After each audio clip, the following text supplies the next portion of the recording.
Propene to one iodo propane. तो सबसे पहले स्ट्रक्चर बनाते हैं, मैथ एथ प्रोप हो गया और इन है तो डाई, ठीक है, कंप्लीट। इसी तरह से इसको बनाना किसमें है, वन आइडो प्रोपेन में, तो मैथ एथ प्रोप और वन पे आइडो है, तो वन पे आइडो पुट करते हैं, वन पे आइडो।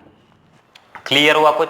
चलो, तो अब इसका सबसे पहले कई लोग को सोच रहा हो इसमें कि भैया ऐसा नहीं है, इसमें तो हम क्या लगा देंगे, एंटी मार्कोव रूल लगा के एक ही साथ सॉल्व कर देंगे। नहीं भैया, एंटी मार्कोव रूल नहीं लगाना, ये वन स्टेप रिएक्शन थी, ये टू स्टेप कन्वर्जन है, ठीक है, ये वन स्टेप कन्वर्जन है, स्टेप कन्वर्जन है, ये टू स्टेप कन्वर्जन है, ठीक है। यहाँ दो स्टेप्स में पूरे होंगे, हो सकता है 3 स्टेप भी हो, 4 स्टेप, जरूरी नहीं है कि आप ये 2 स्टेप में ही पूरी हो जाए, बट मैं इसे 2 स्टेप में पूरा करूंगा, ठीक है, ताकि मैं आपको सिखा सकूं। तो सबसे पहले इसकी रिएक्शन किसके साथ करा दो, इसको तो हमें फ्रैंकलिन रिएक्शन यूज करना है अगर, तो आखिरी वाली रिएक्शन।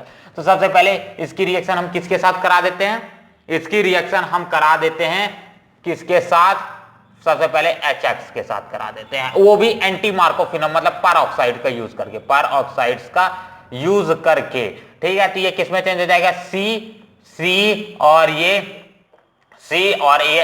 X यानी हो सकता है क्लोरीन या ब्रोमीन में चेंज हुआ। X मत लिखो, क्लियर अटेंशन देना है अपने को, सामने वाले को, अपने अंडरस्टैंडिंग के लिए हम नहीं कर रहे हैं, ठीक है। हो सकता है आगे जाके यही क्वेश्चन आपके लिए इंपॉर्टेंट बन जाए। चलो, तो अब इसकी रिएक्शन हम किसके साथ करा देंगे, अब ये स्टेप के बाद ये स्टेप बन जाएगा। ये स्टेप हम बना सकते हैं, क्लोरीन हो या ब्रोमीन, हम रिएक्शन करा सकते हैं, NaI के साथ रिएक्शन करा दो, ठीक है, NaI के साथ रिएक्शन करा दोगे तो ये फर्दर क्या बना लेगा, और यहां नेगेटिव में क्या निकल जाएगा, जो भी चीजें निकलती हैं तो उसको कहां से निकालते हैं, उसको निकालते हैं हम एज ए नेगेटिव साइन लिखते हैं सबसे पहले, और यहां निकल जाएगा अपने पास NaCl और ऐड हो जाएगा आयुआ।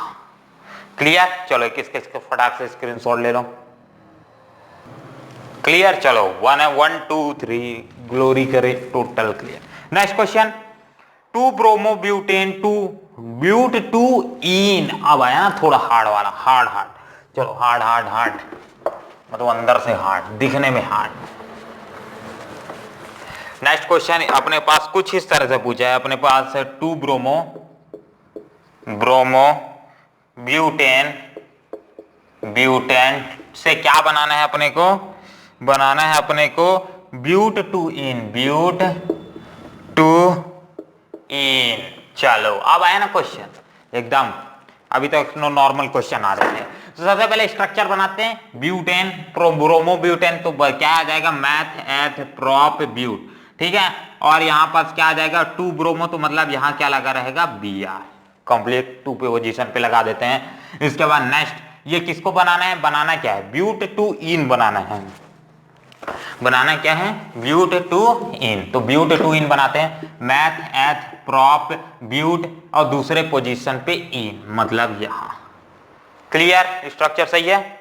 अब ये स्टेप कैसे करें, तो 1 स्टेप रिएक्शन है, कोई टेंशन नहीं है, कैसे ही 1 स्टेप रिएक्शन है मैं कर सकता हूं। देखो यहां पास 2 चीजें बनने की पॉसिबिलिटी है, अगर आप वो रिएक्शन लगाते हो अल्कोहलिक KOH अप्लाइड करते हो, यही वाला रिएक्शन, ठीक है ना, अल्कोहलिक KOH यानी बीटा एलिमिनेशन रिएक्शन टाइप का कुछ यूज करते हो, तो अपना ये बन जाएगा, पक्का बन जाएगा, ठीक है, ये बन जाएगा, अल्कोहलिक KOH बन जाएगा। बट यहाँ एक चीज और बनने की चांसेस है, दिमाग में रखना है, ठीक है ना।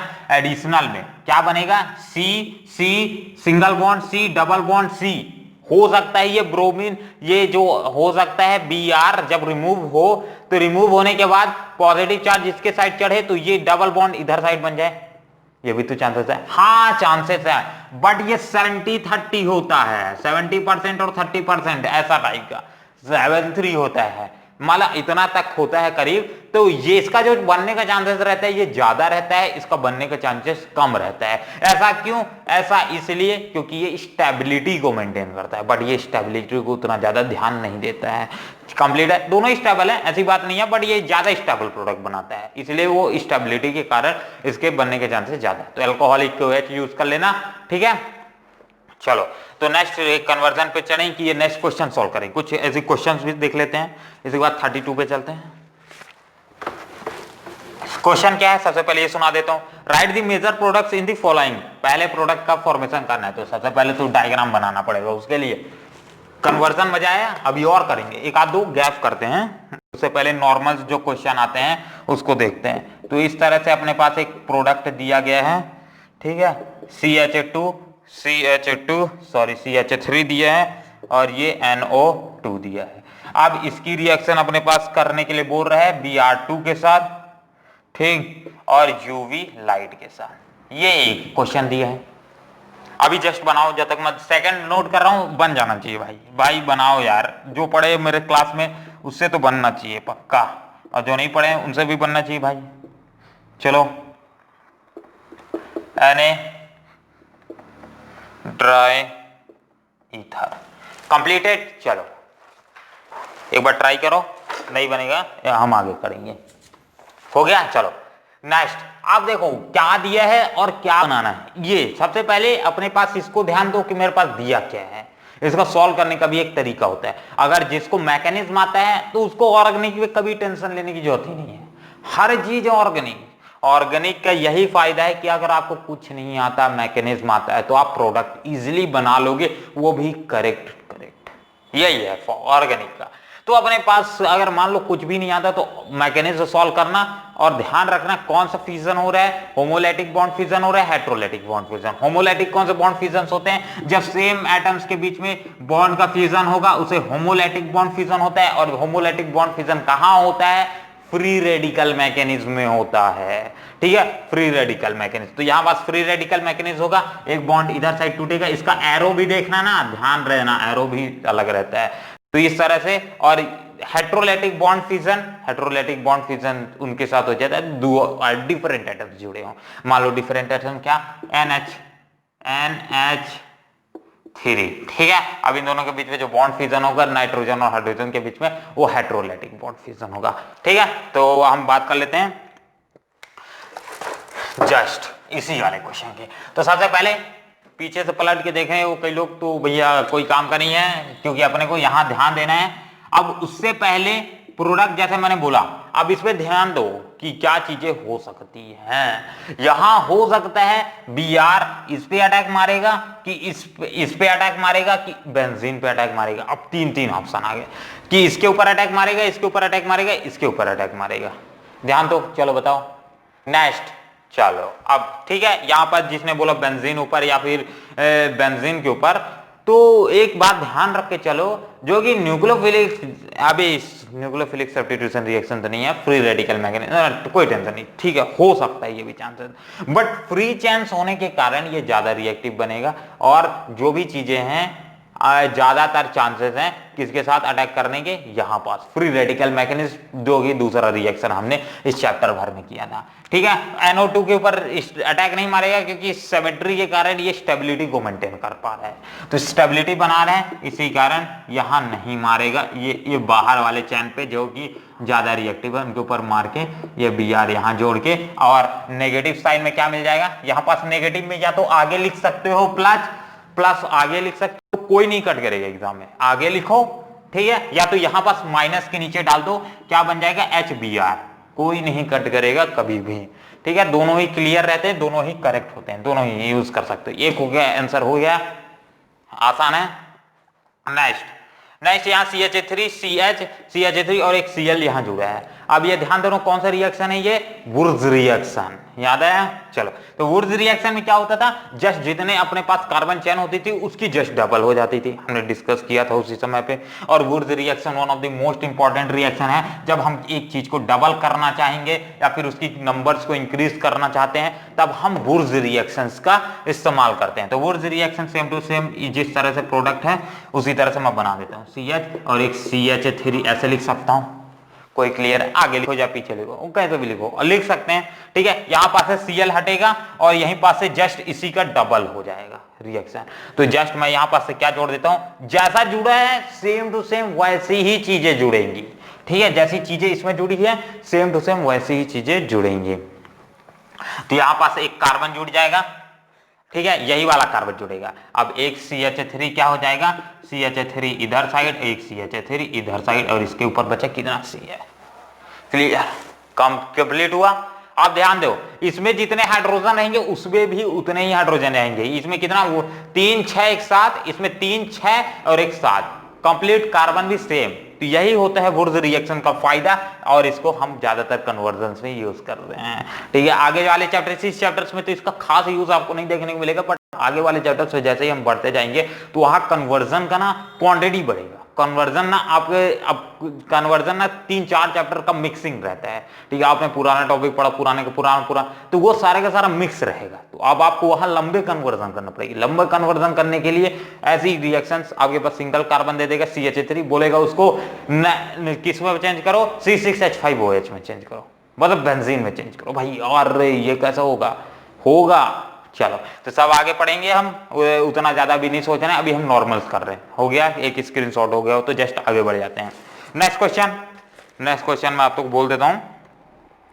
एक इसी में और है CH3 CH2Br और इसके AgBr के साथ, अगर इसी में तीसरा रिएक्शन मैं जोड़ू, CH3 CH2 CH2Br, ठीक है, यही दिया है, एक CH2 गलत है, ठीक है ना, जितना दिया उतना ही, क्योंकि मैं यही क्वेश्चन नोट करूंगा आपके PDF में, तो फिर प्रॉब्लम हो जाएगा। AgCN, अब और कुछ दिया है, नहीं दिया है। चलो, दिल्ली में आया था 2015 कंपार्टमेंट में आया था AgCN। अब AgCN के साथ करो, तो यहां ध्यान रखना कौन सा रिएक्शन है। मैंने ये सारी ऐसे टाइप्स के रिएक्शंस बोले थे, एग्जाम में आने की प्रोबेबिलिटी सबसे ज्यादा है, और यही क्वेश्चंस बार बार रिपीट करते, क्योंकि यहां बच्चा गलत करेगा ही। आप कोई ना कोई स्टूडेंट है जो गलत करेगा, गलत करने वाले के चांसेस ज्यादा रहते हैं। क्यों? क्योंकि ये रिएक्शन आपको नॉर्मल रिएक्शन टाइप ही दिखेगी, बट मैकेनिज्म पूरा का पूरा अलग रहेगा, क्योंकि ये एक यहाँ अटैकिंग साइट, ये एक CN क्या है, एक एम्बिडिएंट लिगेंड रहता है। तो यहां पास अटैकिंग साइट कभी कार्बन बन जाता है, कभी नाइट्रोजन बन जाता है, तो इसमें बच्चा गलत कर देता है। ठीक है, मैं भी गलत कर देता था, मैं भी बच्चा ही हूं भाई, कैसे बच्चा बोल रहा है।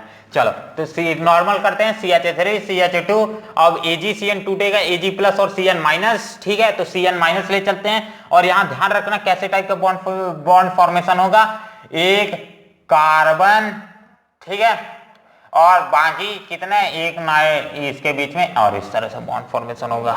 ठीक है, तो समझ आया। चलो, ये हो गया, और माइनस में क्या बन जाएगा, माइनस में बन जाएगा माइनस ऑफ AgBr। यहां तो आगे लिखो या तो पीछे लिखो, एक स्क्रीनशॉट ले लो, जिससे आगे बढ़ जाते हैं। ठीक, क्लियर? कुछ गलत? हाँ, गलत तो है। मैं यही देख रहा था कि कितने लोग नोटिस करते हैं। ठीक, यही देख रहा था कि कितने लोग नोटिस करते हैं। यहां पास भाई ये कार्बन यहां जुड़ेगा, ठीक है, कार्बन, सॉरी अभी भी गलत, ये नाइट्रोजन जुड़ेगा, और एज कार्बन कितने, कौन से कार्बन आता है 14 और नाइट्रोजन आता है 15। एज 15 स्टेबिलिटी के कारण उतने ज्यादा अपने बॉन्ड्स को लूज नहीं करते थे, यहाँ कोऑर्डिनेशन बॉन्ड फॉर्मेशन होने के चांसेस रहते हैं। मतलब ये नाइट्रोजन के एक बॉन्ड को ये खींच लेगा कार्बन, और इसके बीच में दो एक बॉन्ड खुद है, तो ये कार्बन ऐसे में स्टेबिलिटी पाके, इसका एक बॉन्ड इधर साइड से एक इलेक्ट्रॉन ले लिया, इसके पास खुद एक है, 1 2 3 और 4 बराबर हो गए, 4 बॉन्ड फॉर्मेशन करता है, 4 बना लिया। ठीक है, कोऑर्डिनेशन में 1 में 2 बनता है, ये हो गया। अब गलती नहीं होगा ना? ठीक है, मैं वही देख रहा था भाई कि कितने लोग बोलते हैं कि भाई सही है। चलो आगे बढ़ते हैं। नेक्स्ट क्वेश्चन, हाँ, एक क्वेश्चन पूछ रहा हूं, ठीक है ना, ट्राई करना। क्या क्वेश्चन है? The dipole movement of chlorobenzene is lower than that of cyclohexyl chloride. Chlorobenzene का जो डाइपोल मूवमेंट होता है वो साइक्लोहेक्साइल क्लोराइड से कम क्यों होता है? हाँ, यही कम क्यों होता है, लोअर लिखा है, सही बात है, अब दिमाग है। चलो, तो इसका क्वेश्चन क्या है, आंसर ट्राई करो। ज्यादा चीजें नहीं है, बार बार वही कॉन्सेप्ट रिपीट होगा। क्या कॉन्सेप्ट रिपीट होगा? वही कॉन्सेप्ट रिपीट होगा। तो 2 चीजें जो अपने पास पूछी गई हैं, सबसे पहले मैं तो उन्हीं पे लिख देता हूं, तो आपका क्लियर हो जाएगा कॉन्सेप्ट क्या है। एक तो क्लोरोबेंजीन बोल रहे हैं, तो क्लोरोबेंजीन बना देते हैं, ये हो गया क्लोरोबेंजीन। दूसरा बोल रहा है इसी में कि अपने पास हेक्साइल क्लोराइड बोल रहा है, cyclohexyl chloride. Cyclohexyl chloride benzene type ही दिखता है, बट बेंजीन क्या है, उसको रिंग नहीं रहता है। ठीक है, चलो, हाँ, कल रूल्स ये वो भी नहीं करते हैं। नेक्स्ट हो गया, कंजुगेशन भी नहीं हो रहा है, वो सब तो ये एरोमेटिक कंपाउंड की कंडीशन में नहीं आएगा। हो गया। अब अपने पास क्वेश्चन में उठे, क्वेश्चन बोल रहा है कि भाई ये क्या बनाता है, एक साइक्लिक ये इसमें डाइपोल मूवमेंट बहुत कम होता है, डाइपोल पोल मूवमेंट इसमें कम होता है, एस इसमें डाइपोल मूवमेंट ज्यादा होता है। ठीक है, चलो तो इसका कारण क्या है, एक ही चीज बार बार रिपीट होता है। सबसे पहले कुछ ना समझ आए ऐसे स्ट्रक्चर्स में रेजोनेंस लिख दो, कारण रेजोनेंस कारण रहता है भाई। रेजोनेंस यहाँ ज्यादातर जो सारी प्रॉब्लम्स इसमें आती है, या फिर ज्यादा कुछ भी आता है, या फिर इनमें इंक्रीज भी किसी चीज में देखने को मिलता है, तो ये किसके कारण देखने को मिलता है, रेजोनेंस भाई। बॉइलिंग पॉइंट किस कारण, रेजोनेंस। इलेक्ट्रोनेगेटिव बॉन्ड के बीच में फोर्स किस कारण, रेजोनेंस भाई। इन दोनों की इतना ज्यादा स्ट्रॉन्ग बॉन्ड क्यों फॉर्म होता है, रेजोनेंस। इलेक्ट्रोनेगेटिविटी क्यों बढ़ती, रेजोनेंस। डेंसिटी क्यों बढ़ती, रेजोनेंस। सबका कारण रेजोनेंस। यहाँ का रेजोनेंस भैया गुरु है। चलो चलो बेंजीन देखिए, रेजोनेंस। तो भैया इसका सही कारण में ही रेजोनेंस होगा। क्यों रेजोनेंस होगा, देखो इसमें जब इलेक्ट्रॉन्स मूव करेंगे तो एज इलेक्ट्रॉन्स के मूव करने के कारण चार्ज एक एटम से दूसरे एटम, दूसरे एटम से तीसरे, तीसरे चौथे, पांचवें, छठवें, इस तरह से मूव करेगा। ठीक है, चार्ज क्या होता है, ऑर्थो पैरा में यानी ओपी डायरेक्टिव ये होते हैं। ठीक है, ओपी डायरेक्टिव यानी ऑर्थो और पैरा पे ये चार्ज मूव करेगा। अब इसके कारण इसमें इनके बीच में क्या आ जाता है, पार्शियली डबल बॉन्ड आ जाता है। पार्शियली डबल बॉन्ड आ जाने के कारण ये क्लोरीन और यहाँ पर जो कार्बन प्रेजेंट, कार्बन और क्लोरीन के बीच में जो बॉन्ड बन जाता है वो एक स्ट्रॉन्ग बॉन्ड हो जाता है। पहला कारण ये।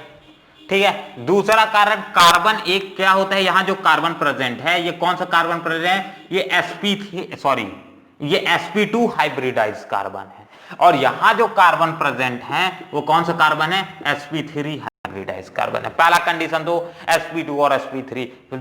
दूसरा पहला कंडीशन क्या हो जाएगा, रेजोनेंस। रेजोनेंस RASONANCE रेजोनेंस पहला कारण। इसमें रेजोनेंस हो रहा है क्या, नॉट रेजोनेंस, नॉट R लिख दे रहा हूं। ठीक है, चलो दूसरा कारण क्या आ जाएगा, इस पे sp2 हाइब्रिडाइज बना है, इसमें sp3 बचा है। sp2 sp3 का क्या कारण है भैया, देखो sp2 हाइब्रिडाइज कार्बन ज्यादा इलेक्ट्रोनेगेटिव होते हैं, इसके कारण वो बॉन्डेड इलेक्ट्रॉन को अपनी तरफ ज्यादा खींच के रखेंगे। ठीक है, और बॉन्डेड इलेक्ट्रॉन को अगर ज्यादा खींच के रखते हैं तो उनके बीच में बॉन्ड लेंथ कम हो जाएगा, और जिसके कारण एस कैरेक्टर ऑब्टेन होगा। तो इसमें तीसरा कारण आ जाएगा भैया, एस कैरेक्टर बन रहे हैं, आ रहे हैं इसमें, और इसमें एस कैरेक्टर एब्सेंट है, कैरेक्टर एब्सेंट है, ये भी कारण बन गया।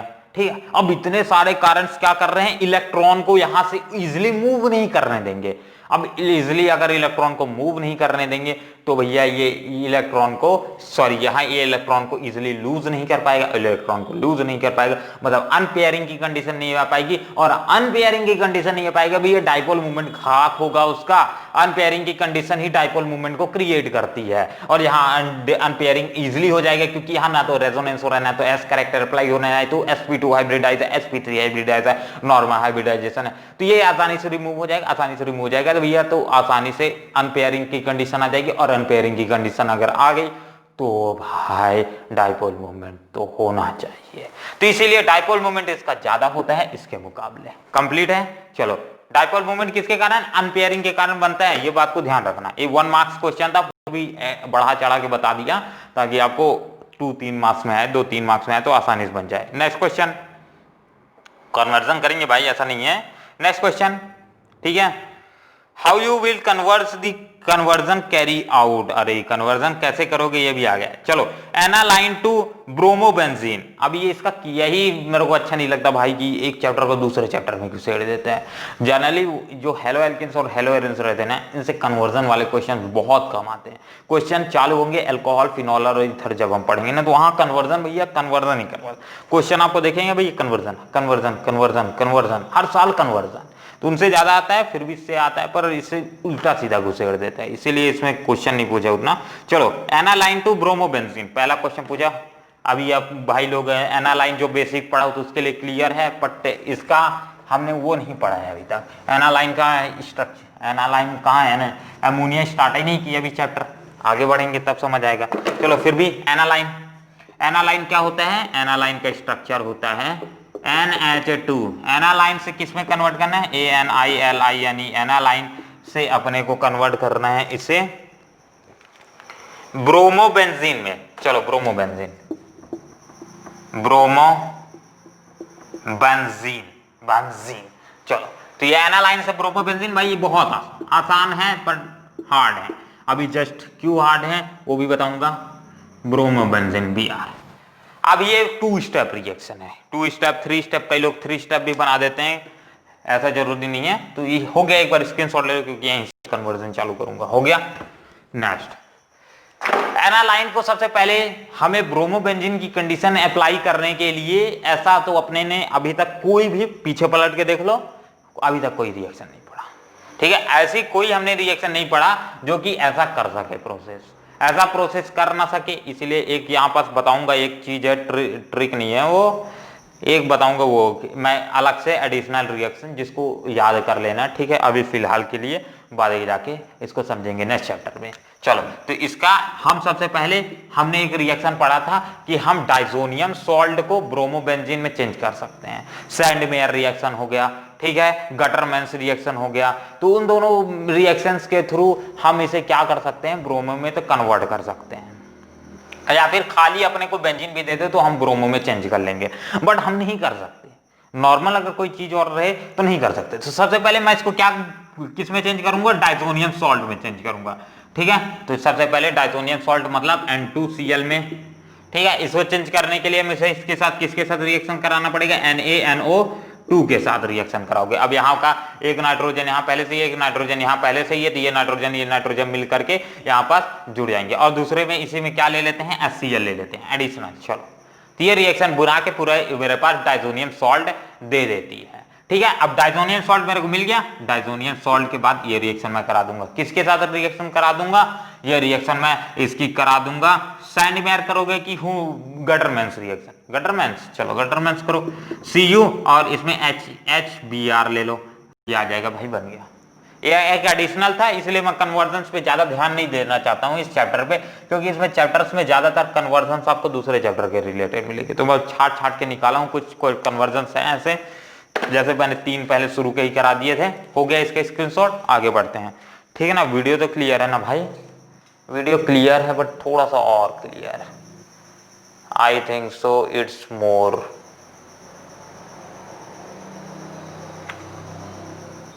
नेक्स्ट लाउन, चलो आगे बढ़ते हैं। नेक्स्ट क्वेश्चन इसी में chloroethane to butane, chloroethane to butane.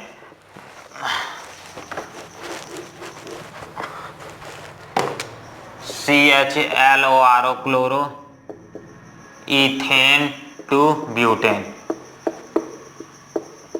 Butane. सबसे पहले ध्यान दो क्या दिया है उसका एक बार डायग्राम बनाओ। ऐसे इससे क्वेश्चंस कन्वर्जन वाले बहुत लोगों को कन्वर्जन हार्ड लगता होगा। देखो प्रीवियस के आपको पहला बात बता देता हूं, देखो क्या चीजें रहती है इसमें कन्वर्जन्स में। पहला तो आपको ऑर्गेनिक सीखने के लिए, दूसरा बात बेसिक क्लियर होना चाहिए। अगर आपका बेसिक क्लियर है तो आई डोंट थिंक सो कि आपको आगे जाके कन्वर्जन या मैकेनिक्स किसी चीज में भी प्रॉब्लम आने वाली है। ठीक है, बेसिक अगर क्लियर नहीं है तो फिर प्रॉब्लम आएगा, क्योंकि आप स्ट्रक्चर ढंग से नहीं बना पाओगे। दूसरी बात नेमिंग नहीं कर पाओगे। तीसरी बात पहचान नहीं पाओगे कोई स्ट्रक्चर को, तो इससे आपको बहुत ज्यादा प्रॉब्लम होगी। दूसरी बात किस तरह कौन कौन से इफेक्ट्स में देखने को मिलते हैं अपने को, तो इफेक्ट वो आपको पता होना चाहिए। कई बार पूछ देते हैं कि कौन सा इफेक्ट यहाँ अप्लाई हो रहा है, तो आपको इफेक्ट नहीं पता होगा तो भाई वहां पास मार्क खा जाओगे। जैसे ही अभी इसी क्वेश्चन में मैं पूछता हूँ कि कौन सा इफेक्ट अप्लाई होगा अभी स्ट्रक्चर बनाने के बाद। ठीक है, बताएंगे इफेक्ट्स वाले, इफेक्ट का जो बेसिक ऑर्गेनिक पेपर कवर कर चुके हैं तो उनके लिए तो कोई प्रॉब्लम नहीं है। ठीक है, और बहुत सारी ऐसी प्रॉब्लम्स आती हैं जो कि आपको आगे जाके रुकावट बनेंगी। तो इसलिए मैं सबसे पहले सजेस्ट करूंगा, अभी भी देर नहीं हुई है, जिसने बेसिक कवर नहीं किया है तो हर दिन एक ही लेक्चर करो। इसी के साथ मैं नहीं बोल रहा हूं कि इसको छोड़ो, इसी के साथ एक लेक्चर पकड़ लेना बेसिक का, 2-3 दिन में या 4-5 दिन में कवर हो जाएगा। भाई किसी ने बोला भाई मैं तो कवर कर चुका हूँ, काय मेरे को लेक्चर सुना रहा है। चल ठीक है, तो क्लोरोइथेन बना लेते हैं। क्लोरोइथेन मैथ एथ, ठीक है, इथेन बोला है तो एक Cl। चलो नहीं कुछ नहीं जुड़ा है, वहां हाइड्रोजन जोड़ लेना, बैलेंस कर लेना। नेक्स्ट इसे बताना है किसमें है, ब्यूटेन में बनाना है, तो meth eth prop ब्यूट just double. हाँ, अब ऐसा कैसा कौन सा रिएक्शन है जो ऐसा कर सकता है? भैया अभी करके आ रहे हैं, किसके साथ? Na के साथ, सोडियम के साथ कर दो, वुर्ज रिएक्शन कंप्लीट बन गया। एक भाई याद रखना, वुर्ज रिएक्शन हमेशा ड्राई ईथर की प्रेजेंस में करते हैं ना, ये भी बात। चलो ड्राई ईथर, ड्राई ईथर क्या करता है? स्टेबिलिटी को मेंटेन करता है कि कहीं ये वापस से जाके ये क्लोरीन किसी कार्बन के साथ जुड़ न जाए, इसको देखता है। तो इसकी देखभाल करने के लिए ड्राई ईथर का इस्तेमाल किया जाता है। और हमेशा ड्राई ईथर यूज करना, ठीक है ना, एक्वास ईथर यूज मत करना, नहीं तो ये ड्राई ईथर ही इसमें रिएक्ट कर जाएगा कंप्लीट। हाँ हाँ हाँ हाँ हाँ हाँ भाई, ये आ जाएगा। अब यहां मैं पूछता हूं कौन सा इफेक्ट अप्लाई हो रहा है, तो यहां नॉर्मली इफेक्ट बहुत करो, ठीक है। अभी यहां नॉर्मल बात करेंगे तो इंडक्टिव इफेक्ट अप्लाई हो रहा है, क्योंकि वो लीस्ट इफेक्ट है और ना तो इसमें कंजुगेशन हो रहा है। कंजुगेशन में होता तो हाइपर कंजुगेटिव इफेक्ट अप्लाई होता, ठीक है। अगर बेंजीन वाला स्ट्रक्चर होता है तो अपना मेसोमेरिक इफेक्ट या रेजोनेटिंग इफेक्ट पॉजिटिव या नेगेटिव अप्लाई होता। तो यहाँ पास कुछ नहीं है, तो यहाँ क्या अप्लाई हो रहा है? यहाँ पास अपना पास इंडक्टिव इफेक्ट अप्लाई हो रहा है, ठीक है। चलो ये बात को ध्यान रखेंगे, इंडक्टिव इफेक्ट। नेक्स्ट हो गया, चलो तो ये हो जाएगा इसका। हाँ भाई नेक्स्ट क्वेश्चन सुनाए नहीं, रब कर रहे हैं, चल दिया था मैं भी। एक आध दो क्वेश्चन पूछूं और, चलो। Chlorobenzene is treated with Cl2 FeCl3। Chlorobenzene, what happen when chlorobenzene is treated with Cl2 FeCl3। इस तरह से भी क्वेश्चन आते हैं। मैं सारे क्वेश्चंस के पैटर्न्स के सारे पैटर्न्स के क्वेश्चन कराऊंगा, ऐसी बातें नहीं है, ठीक है ना। जितना CBSE में 10 सालों में पूछे गए वो सारे क्वेश्चन। तो सबसे पहले भाई नीट वाला कोर्स हमारा लॉन्च हुआ है, आई थिंक सो। जिसको ज़्यादा पढ़ने का शौक नहीं है, थोड़ा बहुत ही नीट के इधर उधर क्वेश्चन फुल डिटेल में चाहिए, तो आप हमारे आई बॉक्स को चेक कर सकते हो, या फिर यहाँ नहीं मिलेगा तो सॉरी, माय मिस्टेक। आप जाके चैनल पे हमारे प्ले लिस्ट में देख सकते हो, ठीक। चलो तो यहाँ पास हम बात कर लेते हैं, व्हाट हैपेंस व्हेन क्लोरोबेंजीन दिया है, तो सबसे पहले हम what with make it chlorobenzene, इसकी रिएक्शन अपने को बोल रहे हैं Cl2 FeCl3 के साथ कर दो, तो क्या बनेगा? Chlorobenzene is treated with Cl2 FeCl3। तो एक ये रिएक्शन हमने पढ़ा था क्लोरोबेंजीन, क्लोरोबेंजीन भैया गलत लिख दिया है, क्वेश्चन गलत दे दिया है, ठीक है। ये ऐसा रिएक्शन होगा ही नहीं, ठीक है, क्यों नहीं होगा? अरे भैया क्लोरीन पहले से ही जुड़ा है, वहीं तो क्लोरीन जोड़ना है, अब कैसे रिएक्शन होगा? तो क्लोरीन डाइक्लोरीन और FeCl3 की प्रेजेंस में हम ये अगर रिएक्शन करते हैं तो क्या रिएक्शन होगा, ये अपने पास पूछ रहा है। तो नॉर्मल से ये रिएक्शन कौन सी रिएक्शन होगी? पहली रिएक्शन जो हमने हेलोएरिन्स में प्रिपरेशन में पढ़ा था, इसके Cl2 यहां जोड़ दो, ठीक है। ये बेंजीन से हेलोएरिन्स की प्रिपरेशन मेथड है। एक ये हो गया पहला क्वेश्चन सॉल्व, ठीक। नेक्स्ट, ज्यादातर हम रिपीटेड क्वेश्चन ही कर रहे हैं, जो आप पढ़ चुके हैं वही पढ़ेंगे, उसी से related. Ethyl chloride is treated with AgNO2। Ethyl chloride, math एथ, इथाइल क्लोराइड, ठीक है, इज ट्रीटेड विथ AgNO2 आया भाई, एक और क्वेश्चन आया, ठीक है, AgNO2। अब भाई इसमें भी कई लोगों को कंफ्यूजन हो गई, ये NO2 भी तो एक एम्बिडिएंट लिगेंड है, यहाँ भी ऑक्सीजन रिएक्ट कर सकता है या नाइट्रोजन अटैक कर सकता है, तो कैसे पहचाने? इसको याद करना पड़ेगा, कई चीजों को याद रखना पड़ता है, ठीक है ना।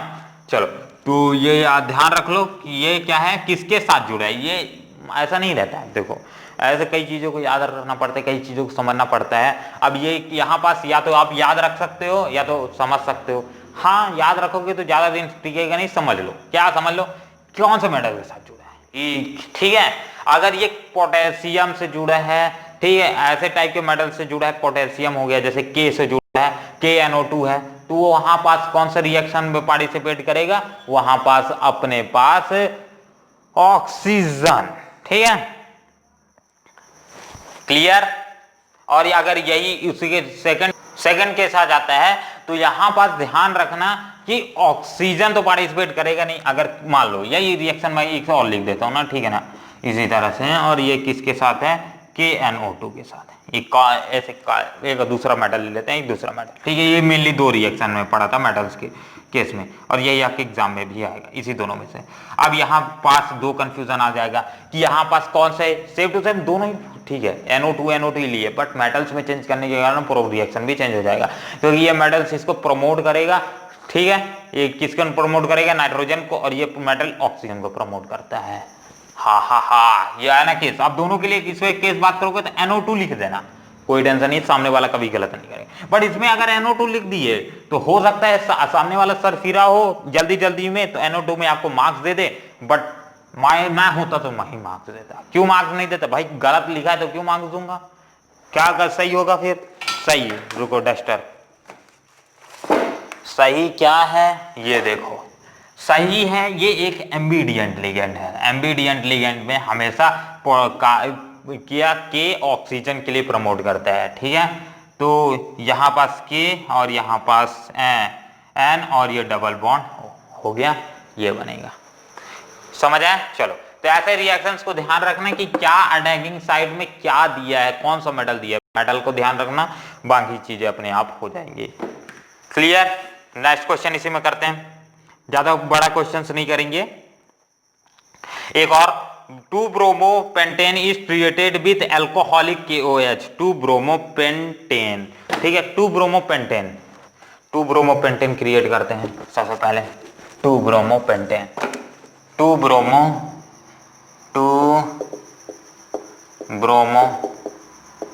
पेंटेन, 2 ब्रोमो पेंटेन, तो meth eth prop but pent. इसलिए बोल रहा हूं, देखो हर जगह आपको ज्यादातर कन्वर्जन ही देखने को मिलेंगे, ऑर्गेनिक है तो वहां नेमिंग आपको लिखा रहेगा, और बाकी स्ट्रक्चर सारा चीजें आपको बनानी पड़ेगी। इसलिए IPSC नेम सबसे ज्यादा पहले जरूरी है, इसलिए मैंने बेसिक में IPSC नेम ही सबसे पहले कराया है। भाई प्रमोट कर रहा हूं खुद को, कोई तो देखो ऐसा। नेक्स्ट इस तरह से हो गया, मैथ है प्रॉप ब्यूट पेंट और दूसरे कार्बन पे ब्रोमो, तो ये आ जाएगा इस तरह से। अब यहाँ पास से जोड़ना चालू कर दो ब्रोमो को, या इसको क्या बोले हैं, इस with treated with alcoholic KOH। हाँ मैं एल्कोहलिक हूँ, बीटा एलिमिनेशन रिएक्शन पूछ रहा है। चलो बीटा एलिमिनेशन रिएक्शन, भाई सारी रिएक्शन बार बार कर करके याद हो गया है भाई। नहीं, हाँ सही है, beta elimination reaction. Beta elimination reaction तब होगी जब अल्फा हाइड्रोजन प्रेजेंट हो, यहाँ पास बीटा हाइड्रोजन प्रेजेंट हो, और यहाँ पास बीटा हाइड्रोजन तो आसानी से प्रेजेंट है, ठीक है। बीटा हाइड्रोजन प्रेजेंट है तो भाई कोई टेंशन नहीं, बीटा हाइड्रोजन प्रेजेंट है, रिएक्शन कर दो। तो यहाँ पास क्या हो जाएगा, Br, और जहाँ पास जुड़े हटेगा वहीं पास से डबल बॉन्ड लग जाएगा, और इसके जस्ट बगल में सिंगल, ठीक, क्लियर। चलो इसके बाद वाला एक और प्रोडक्ट बनेगा जो अपन डिस्कस कर चुके हैं, पर उसकी बनने की चांसेस कम है, इसलिए उसको नहीं कंसीडर करेंगे। तो एक स्क्रीनशॉट हो जाए या फिर इसको लिख लियो, तो आगे बढ़ते हैं। वीडियो कितना मिनट की हो गई, अच्छी खासी हो गई वीडियो की लंबी लेंथ, तो इस वीडियो को सिर्फ यहीं विराम देते हैं और मिलते हैं जस्ट इसी के बाद नेक्स्ट वीडियो में, हम इससे रिलेटेड और क्वेश्चंस को सॉल्व करने की कोशिश करेंगे और आपके डाउट क्लियर करेंगे। तो thanks for watching and see you on next video. जय हिंद, जय भारत। बंद।